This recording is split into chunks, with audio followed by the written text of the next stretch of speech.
Passion fruit നമ്മുടെ ശരീരത്തിന് ഏറ്റവും ഉത്തമമായിട്ടുള്ള ഒരു ഫലവിഭാഗമാണ്.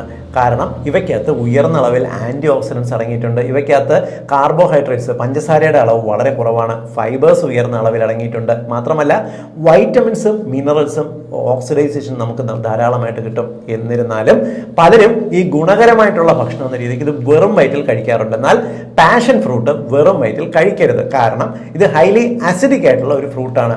വെറും വയറ്റിൽ ഇത് കഴിച്ചു കഴിഞ്ഞാൽ നിങ്ങൾക്ക് വല്ലാണ്ട് അസിഡിറ്റി, നെഞ്ചരിച്ചിൽ, പുളിച്ചു തേട്ടൽ പോലുള്ള പ്രോബ്ലംസ് ഉണ്ടാകാൻ കാരണമാകും. വിട്ടുമാറാതെ ഗ്യാസ്ട്രോ ഈസോഫാജിയൽ റിഫ്ലക്സ് ഡിസീസ് ഉണ്ടാകാൻ കാരണമാകും. പാഷൻ ഫ്രൂട്ട് കഴിക്കാൻ ഏറ്റവും നല്ല സമയം എന്ന് പറയുന്നത് ഒരു 11 മണി സമയം ഇല്ലെങ്കിൽ 4 മണി സമയത്ത് കഴിക്കാൻ ശ്രമിക്കുക. ഒരിക്കലും ഇവയ്ക്കകത്ത് പഞ്ചസാര ഇടുകയോ ഇവ ജ്യൂസ് ആക്കി കഴിക്കുകയോ നല്ലതല്ല. കാരണം ജ്യൂസ് ആക്കുന്ന സമയത്ത് ഫൈബേഴ്സ് അരഞ്ഞു പോവുകയും ഉയർന്ന അളവിൽ പഞ്ചസാര ഇട്ട് കുടിക്കാനുള്ള ഒരു ടെൻഡൻസി വരികയും ചെയ്യും. ഇത് നല്ലതല്ല. കടകളിൽ നിന്നും എസൻസ് ചേർത്തിട്ടുള്ള പാഷൻ ഫ്രൂട്ട് ജ്യൂസ് കുടിക്കരുത്.